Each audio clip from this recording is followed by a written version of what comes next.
I'm Jamie Wallace, and I get to talk with you today about how to set up and run a Facebook party. So, what I'm going to share with you today is pretty general. This is going to be a short video, but the overall theme here is you need to make it your own and you need to rely on your upline for support because they can give you a lot of tools and a lot of help. No matter what upline you're in, they're all great and we all have the same tools and we all share them, and that's what's so great about Jamberry. So, just a couple of key points that I want to go through with you today about Facebook parties. I love Facebook parties. I started out with Facebook parties as a mom who couldn't really get out much because I had little kids. And so I did tons and tons of Facebook parties starting out, and I still do them. I do all kinds of parties. I also love home parties. I love vendor events. I love fundraisers. But in this day and age, a Facebook party is a great way to get our product out there, and especially if you do it in the right way. So, number one is use your upline for support.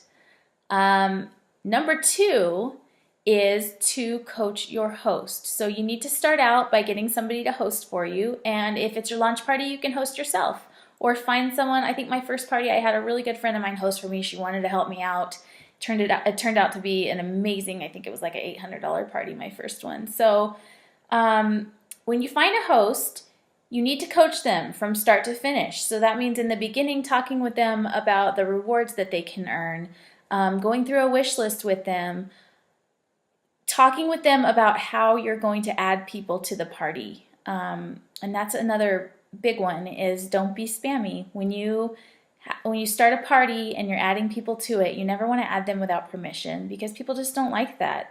And you also don't want to send like big group messages. So send them a personal message, ask them how they're doing, ask them if you can add them to the party. Give your hostess wording for that so that she's not sending big group messages, and make sure she knows not to just add people.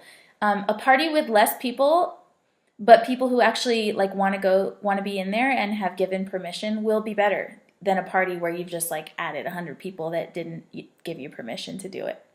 The next thing is you want to set it up on Facebook. So you can set up a group or you can set up an event. I literally have people on my downline, who have teams that have produced millions of dollars in Jamberry that do groups and that do events. So I've seen them both be successful. So it doesn't really matter which one, it's whatever feels more comfortable. I feel like Facebook algorithms tend to change. So you can ask around what people are doing, maybe ask your upline what they prefer, but they both work. So you either need to set up an event or set up a group.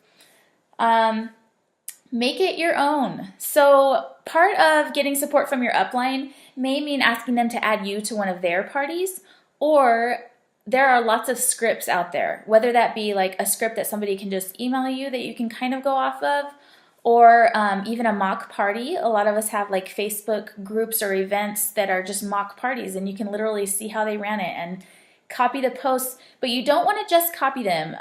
It's okay if you copy and paste and then change the wording and make it yours. You don't want to be just copying and pasting all the time. Number one, you could get in Facebook jail if you're always copying and pasting the same thing in different parties. And number two, you want it to sound like you.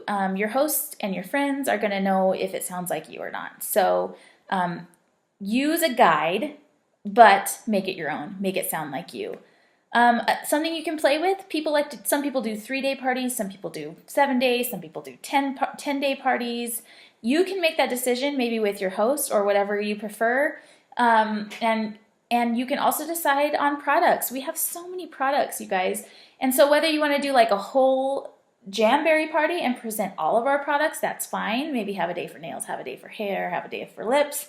Or I've seen people doing just all gel parties, True Shine bar parties where they're showing how to do True Shine. I've seen people do beauty bars where they're doing, they're highlighting the lips and the hair. That's up to you. There's lots of different ways to do it. You can ask your upline to give you like a script or add you to a mock party that kind of shows you how to do those. Some things that work great in parties: share lots of pictures of reps and products on hands. Go live, do demos, show them how to apply our products. There's lots of resources out there. Again, you can ask your upline to add you to, I mean, of course we have the Jam Dam where you can get a lot of great photos and videos. And then there's lots of groups out there where there's groups just for wraps, just for lacquer, just for gel, just for Jam Beauty, where you can go and get tons of testimonials. So talk with your upline about adding you to those so you can get those resources too. And then the last thing is you need to follow up. So you need to follow up with customers at the end of the party. Whether it's, and another thing I meant to mention is you can play games in your party. There's in lots of the scripts and ideas, your upline can show you those too. There's lots of different games you can play. If you want to give out prizes, you can, even if they're small, even if they're like samples, that's great. You need to follow up not only to give prizes, but follow up with every customer. Whether they ordered or not, you may ask, like, did you need any help ordering? Just checking to make sure. If they did order, you need to follow up with them. Number one, to make sure they got their order. Number two, to make sure the application went okay. That's the big thing with online parties is we're not there to help them apply. And so you have to compensate for that by really following up with them and making sure the application went well so that they'll become a return customer. See if you can get them in your VIP group if you have one on Facebook. Make sure you're sending thank yous when they order.